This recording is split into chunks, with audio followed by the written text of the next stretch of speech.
स्वामी विवेकानंद का जन्म 12 जनवरी 1863 को कोलकाता में हुआ था। उनका बचपन का नाम नरेंद्रनाथ दत्त था। स्वामी विवेकानंद एक ऐसे संत थे जिनके रोम का हर कण राष्ट्रभक्ति से ओतप्रोत था। राष्ट्र के दिनहीन लोगों की सेवा को ही विवेकानंद ईश्वर की सच्ची पूजा मानते थे। उन्होंने युवाओं के हृदय को जितना झंकृत किया, उतना शायद किसी और ने किया हो। विवेकानंद जी ने करोड़ों देशवासियों को समृद्ध करना ही अपना जीवन लक्ष्य बनाया था।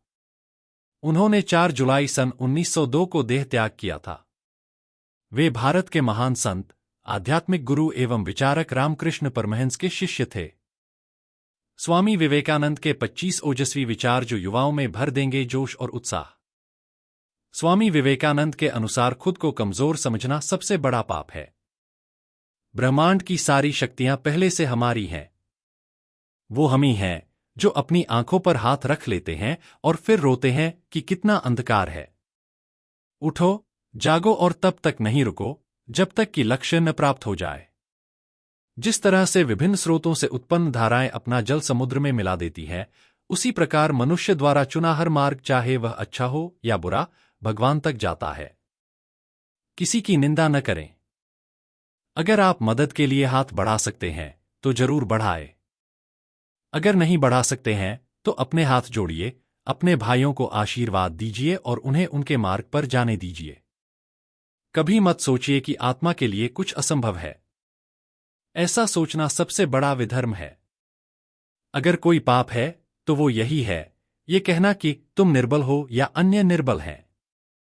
अगर धन दूसरों की भलाई करने में मदद करे तो इसका कुछ मूल्य है, अन्यथा ये सिर्फ बुराई का एक ढेर है और इससे जितना जल्दी छुटकारा मिल जाए उतना बेहतर है।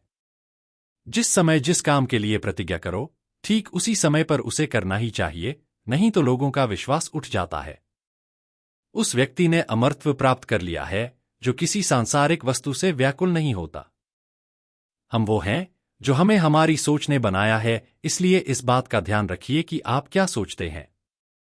शब्द गौण हैं, विचार रहते हैं, वे दूर तक यात्रा करते हैं। जब तक आप खुद पर विश्वास नहीं करते, तब तक आप भगवान पर विश्वास नहीं कर सकते। सत्य को 1000 तरीकों से बताया जा सकता है, फिर भी हर एक सत्य ही होगा। विश्व एक व्यायामशाला है जहां हम खुद को मजबूत बनाने के लिए आते हैं। जिस दिन आपके सामने कोई समस्या न आए, आप यकीन कर सकते हैं कि आप गलत रास्ते पर सफर कर रहे हैं। हम जितना ज्यादा बाहर जाएं और दूसरों का भला करें, हमारा हृदय उतना ही शुद्ध होगा और परमात्मा उसमें बसेंगे। एक शब्द में यह आदर्श है कि तुम परमात्मा हो। भगवान की एक परम प्रिय के रूप में पूजा की जानी चाहिए, इस या अगले जीवन की सभी चीजों से बढ़कर। यदि स्वयं में विश्वास करना और अधिक विस्तार से पढ़ाया और अभ्यास कराया गया होता तो मुझे यकीन है कि बुराइयों और दुख का एक बहुत बड़ा हिस्सा गायब हो गया होता। बाहरी स्वभाव केवल अंदरूनी स्वभाव का बड़ा रूप है। यह जीवन अल्पकालीन है, संसार की विलासिता क्षणिक है, लेकिन जो दूसरों के लिए जीते हैं वे वास्तव में जीते हैं। उठो मेरे शेरों, इस भ्रम को मिटा दो कि तुम निर्बल हो। तुम एक अमर आत्मा हो, स्वच्छंद जीव हो, धन्य हो, सनातन हो। तुम तत्व नहीं हो, नहीं शरीर हो, तत्व तुम्हारा सेवक है, तुम तत्व के सेवक नहीं हो।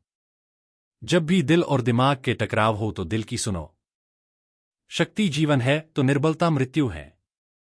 विस्तार जीवन है और संकुचन मृत्यु है। प्रेम जीवन है तो द्वेष मृत्यु है। जीवन का रास्ता बना बनाया नहीं मिलता, इसे स्वयं को बनाना पड़ता है। जिसने जैसा मार्ग उसे वैसी ही मंजिल मिलती है। बनाया। पवित्रता, धैर्य और उद्यम, ये तीनों गुण मैं एक साथ चाहता हूं।